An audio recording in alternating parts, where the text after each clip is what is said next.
Hello and welcome to the Common Colt Podcast. My name is Josh Hudgens, and with me today is my co-host Dan Hertzler. How's it going, Dan? Pretty good. Just another day, another opportunity. Hey, the Common Colt Podcast is a podcast by Colts fans who are just looking to be unbiased and speak truth. And it was pretty easy to be unbiased last week, I tell you what. Man, Josh, how are you feeling? I mean, it's not the day after, so there's a little bit of time. Are you feeling any better? Is there any hope, or are you feeling even worse than you did on Sunday? I was looking at my wounds, and I'm trying to heal that gash in my arm, and I'm a little more optimistic heading into this Chiefs game than I probably should be. I'll say that. Yeah, I think you are, because I'm not at all. I mean, if you look at what happened last week, it was just, there was no fluke. I watched some of the tape, watched the all-22 stuff, and the Jaguars just beat the snot out of the Colts, and that's alarming because, again, I don't care what the Jaguar fans think. I don't care at all. They're a bad team. They're bad. There's a reason why they picked number one the last two drafts in a row. They're not good, yet they made the Colts look horrible. There isn't anything positive, I think, that has happened over the last 3-4 days. Even Frank Reich, in some of his comments, wasn't as upset as I wanted him to be. He was trying to just say, hey, look, long season, we're going to right the ship, we're going to do everything right. I wanted to come out and say, we flat out got embarrassed. We were humiliated. Yeah. We were the worst. We'll never play that bad again. I wanted him almost giving some promises and guarantees. I think he needs to step it up. I think this is a big week for him. It is a huge week, and good news for him. Oh, maybe not. It's against Patrick Mahomes and the Kansas City Chiefs. So boy, oh boy, what a game. It's a home opener, though. Chiefs are 6.5-point favorites in this game, which feels a little low, I think. Yeah, it is. It is. I mean, last week we told everyone bet the farm on the Colts because 3.5 was a low number. And did you get any bills in the mail? Did anybody send any? No angry emails. Nobody, complaining about their kids, college tuition isn't paid for or whatever. But 6.5, man, that seems really low. So maybe if you're looking again, we're going to try to look for some positive things to try to encourage us a little bit, at least get us through the next days. If you want to see something positive, maybe Vegas bettors, they know something we don't know. Yeah, maybe. And maybe it's the fact that the Colts can't get any worse. Maybe that's what it is, because that was a very bad showing against, from what we've seen in the last few years, a bad football team.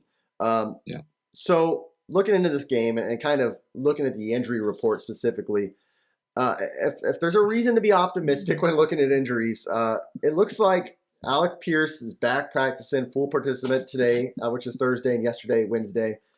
Grover Stewart, Shaquille Leonard, Julian Blackmon all seem healthy, well, except for Shaquille Leonard. We're not sure if he's going to play, but he's trending that way, it seems like right now. Yeah, this is the first step. Okay, well, how do we get better? Well, you get your best players back, and that's what the Colts need. Getting their top receiver, Pittman, he had a good, strong week one. Hopefully there's some chemistry with him and Ryan. Hopefully that is going to be a good thing for this team. And everything kind of trickles down from that. So that opens up other things. Maybe your tight end, maybe your rookie receiver Pierce. He had a bad first game. But, hey, first game in the NFL, maybe you need to get all those jitters out. I will say, good news here. That Alec Pierce situation, I know he had a bad drop in the end zone, and what a ball by Ryan on that play. But it's a little encouraging to have a rookie receiver get that kind of separation. I mean, he got open, and he dropped the ball, and receiver, your job's to catch. But I would say as an NFL receiver, it's tougher to get that separation than it is to make a wide open catch. And I think that's encouraging for Colts fans and Alec Pierce. Yeah, this is the start, hopefully, of something positive that can happen. The NFL is an every Sunday kind of league. Anything can happen. So. They need their best players to play. The Chiefs on their side don't have many injuries. They've got their best players coming. They're going to come with their A game. They've had 10 days off. They played last Thursday, so they're fresh. They're ready to go. That's a good point. But the good news is the Colts are too. So Josh, looking at this game, how in the world can the Colts actually win this game? That's a great question. I wonder if maybe the Chiefs are going to feel bad for Frank and just to say, hey, take this one. No, but in all seriousness, I think to win this game, it starts with your best player, Jonathan Taylor. I think that the Colts are going to have to not be predictable when giving him the ball, but give him the ball. 12 times in the first half, whether it's swing passes, whether it's stretch plays, something kinky. He's an electric player, and I get it. You just want to hand him off on halfback dives on 1st and 10, but just because he's a great player doesn't mean you should stop being creative with him. And I think that the Colts got a little weak with that, especially against the Texans early. Spread out the receivers, hand it off, do some cool stuff with them. Help them out. Yeah, you make a really good point, because last week he had 5 touches, I think, or 5 carries for 4 yards at halftime. First half is really important, but it isn't meaning like we just need 3 yards in a cloud of dust. This is the NFL, and teams prepare. Teams are ready for you. Do something a little different. Yeah. Maybe it is a swing pass. Maybe it is maybe a trap or a misdirection or even a jet sweep fake type thing. Something different to keep the Chiefs off balance. Yeah, I agree. And I'm looking also at this defensive line who, led by DeForest Buckner. This guy's an all-pro. He's one of the best defensive linemen in the league, I believe. And he's been a shell of himself this season. I know he was a little banged up going into this Jaguars game, and maybe that's a bigger deal than what we know. But still, he hasn't had a sack this year, and he's our leader on the defensive line. And he's got to get that pressure up front against Mahomes.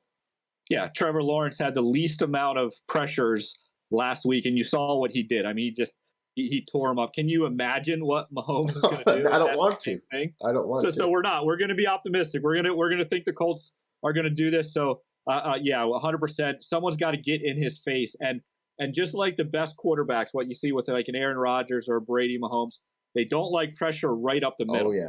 And so that's where that pressure has to come. From your 2 interior D linemen, right up the middle, get right in his face. And finally, one of my last points anyway is Matt Ryan. Jim Irsay says, "Hey, Matt Ryan, this guy is a Navy SEAL." That's an exact quote by Jim Irsay. Navy SEAL. And he's thrown 1 touchdown to 4 interceptions this season. His job was to keep this offense on schedule. Take the check down. Maybe you don't have the arm to throw it 50 yards, side-armed across your body like a Mahomes or Josh Allen does. But you're a veteran, you're savvy. You should know how to make the right checks and to know when not to force the issue. And he hasn't. I know he's had some pressure. I know he's been dealt a rough hand, but he still hasn't been the best with his decision-making, and I think that has to improve vastly against the Chiefs.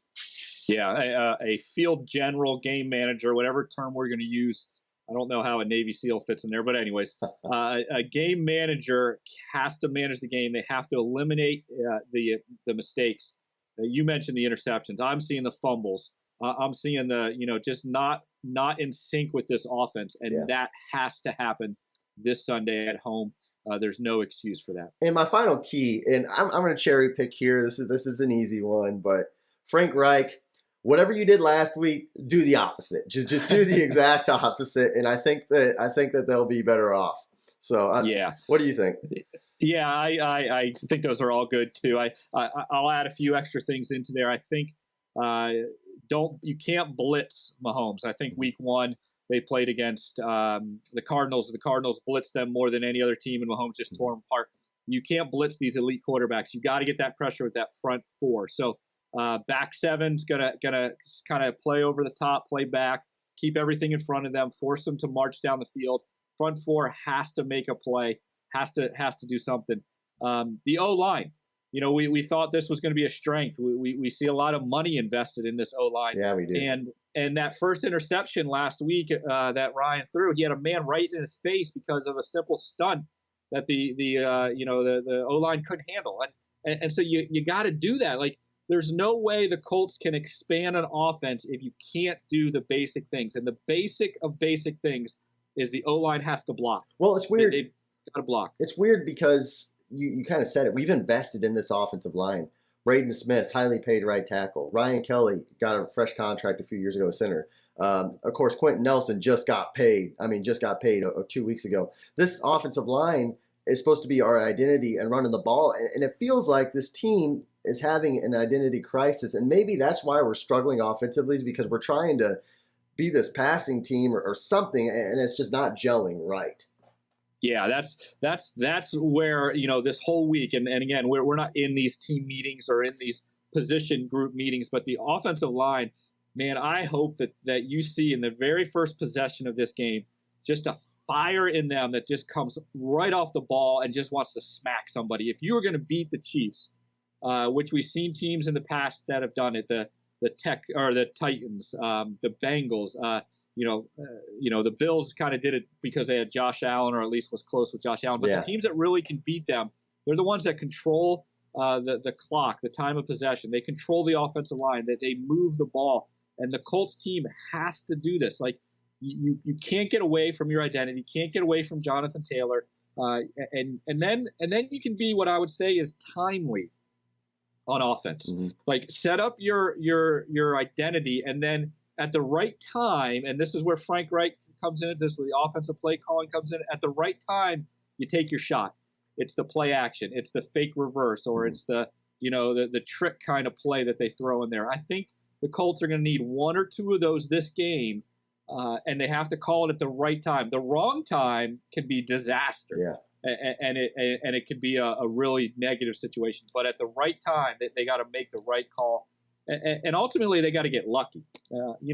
Something has to go their way: a penalty, a tip ball, a fumble that goes through someone's hand. Could be a missed field goal. Has to happen. Even I think about Harrison Butker. I know the Chiefs roster is mainly healthy, and sometimes we overlook kickers, but that Butker's a solid kicker, and anytime, as we know, if you have a kicker who can't consistently make field goals or who isn't proven in a close game, that's a field. Not only is it points off the board, but it's field goals are a big field position swap too. That could be a break the Colts have. It is in a dome though. It is in a dome, and Lucas Oil is a very easy stadium to kick in.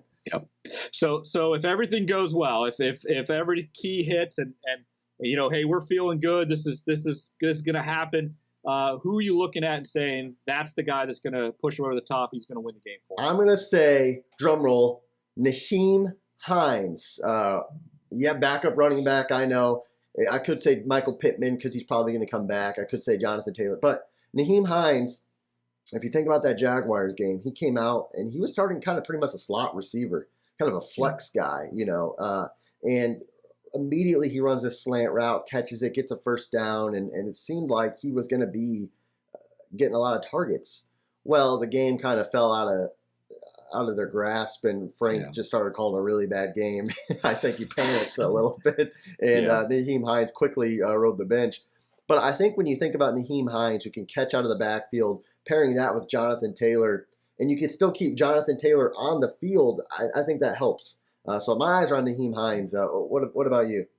Well, what is your line? What do you think would be a good game? You looking at 1 or 2 touchdowns? You looking at 10 to 15 touches? Yeah, that's a great question. I'm looking at 8 to 12 catches. 8 to 12 catches. Okay. Not necessarily touchdowns, because I think once you get down in that red zone inside the 10, you got to feed that workhorse, like feed Zeke kind of situation with Jonathan Taylor.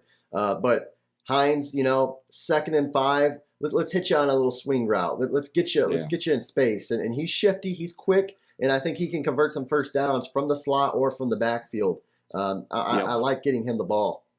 Which is a really sometimes an undervalued role, is just moving the chains and being that other guy. So if Michael Pittman comes back, maybe he's the one, and then you got to worry about Jonathan Taylor. Then you get Hines in there and kind of sneak him in there for some big first downs. To me, I'm going right to the big dog. I'm going to JT. I'm going to Jonathan Taylor. He's supposed to be the best running back in the league. This is supposed to be their identity. And for me, the best players have to show up in the most critical games. This is a critical game for the Colts.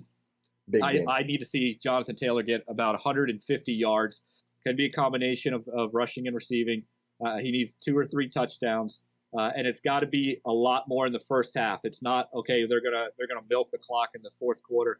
They got to get a lead. They got to put pressure on the Chiefs. They got to get in Mahomes' head, like, hey, Mahomes has to score on every play, and so he's starting to take risks. He's starting to push the ball, and then that's where you can get some turnovers, get some splash plays on defense. So I'm going towards Jonathan Taylor. So. All right, well, we tried, and we try our best here to be optimistic, but let's say it doesn't go that way. Let's just say this all falls apart. It's another kind of embarrassment.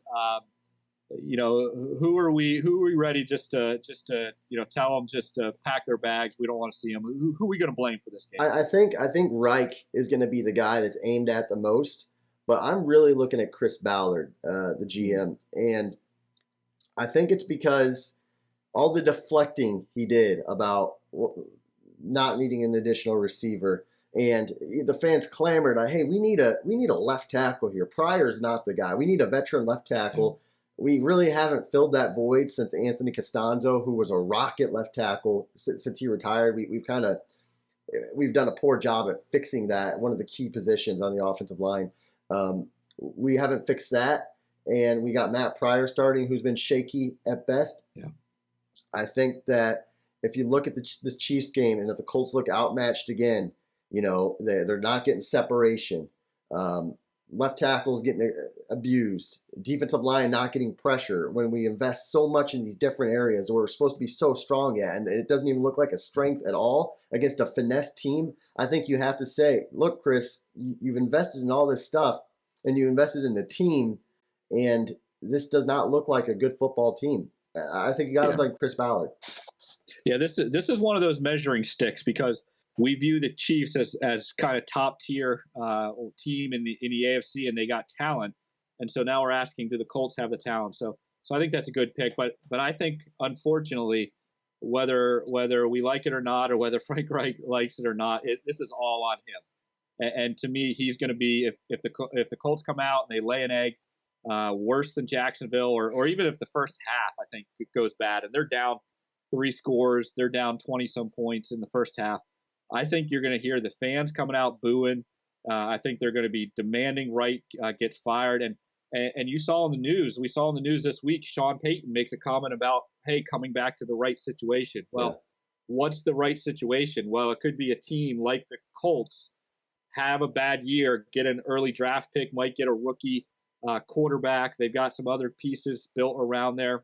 And Sean Payton says, hey, I'm ready to jump in there.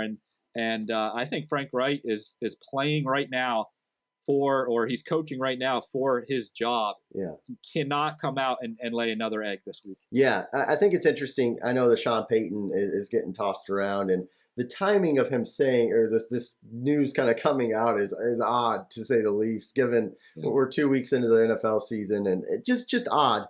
I agree. I think Frank he's coaching for his job. And if they do get beat up in the home opener, old Irsay is going to have a decision to make, I think. And I think both those guys are connected. Oftentimes, coaches and GMs are connected. I don't know too many GMs that get fired in the middle of the season, but coaches do. Yeah. But what will happen is then whatever coach comes in next, he might want his own GM, or he might want to be the GM. And someone like Sean Payton that carries so much weight can make that decision. And so Ballard, and Frank, they better be getting together a little bit and say, dude, you better coach a good game, and you better get me the right talent here, because we're coaching and we're playing for our lives here. So it's going to be interesting. And when I think about this game, and I'm thinking all these ideas for the Colts, hey, run the ball well, block. That's how they win. They have to play a perfect game. They have to bowl a 300. I just don't see it happening at the end of the day. I think this team, I think they're going to be more close than what a lot of people think after that loss to Jacksonville. I think the Chiefs are going to win 34-24. And the reason why is really just two main reasons, two big reasons, huge reasons. And Patrick Mahomes is in a different stratosphere than Matt Ryan at this point. And Andy Reid, hands down, is a better football coach than Frank Reich. Yeah. So not only do you have the franchise quarterback that's better than yours, but they've got the head coach. They've got the duo, the tandem. They're probably the best quarterback head coach duo in the NFL right now. And ours is just a question mark. I don't know how you can overcome that. Yeah. Well, hey, we're not just gonna pick the Colts because we're their fans and our heart says that. We're gonna look at this and be realistic. You can't look at what happened last week and think, okay, the Colts are just going to right everything. They're going to fix everything, and they're now going to beat the Chiefs. I think they're going to get blown out. I think it's going to be 38 to 17. I don't think it's going to be close. I think it's going to be like 31-7 at halftime, and then the second half, just be kind of a snooze fest as they just kind of go through the motions. There's just too much offensive talent for the Chiefs. They've got, like you said, the better quarterback, the better head coach. The Colts just have confusion on their offensive line, their defensive line. Matt Ryan seems to be off on chemistry. You got guys coming back from injuries. This is going to be bad, and I think the the voices and the temperature on Frank Reich, we said it was like maybe a 7, maybe an 8. I think we're pushing 9. I think we're getting really close. And especially if other coaches are out there and Sean Payton makes these names or whoever the next hot assistant is, I think Frank Reich's in trouble if he starts out 0-2-1. Yeah, that would be interesting, especially if they get blown out in Indianapolis after getting shut out against Jacksonville. It's going to be an interesting weekend. It really is. And we're going to be all over it. We're going to be watching the game. And then on Sundays, we record just a reaction show to that game. So, guys, we encourage you just to subscribe, like, follow us, and continue to watch. This is a Common Colt Podcast. That's Dan Hertzler right there. I'm Josh Hudgens, and keep in mind, we're Colts fans. We love when they win, but we're going to be real when they're struggling, and they're struggling right now. Guys, thanks for watching, and have a great day.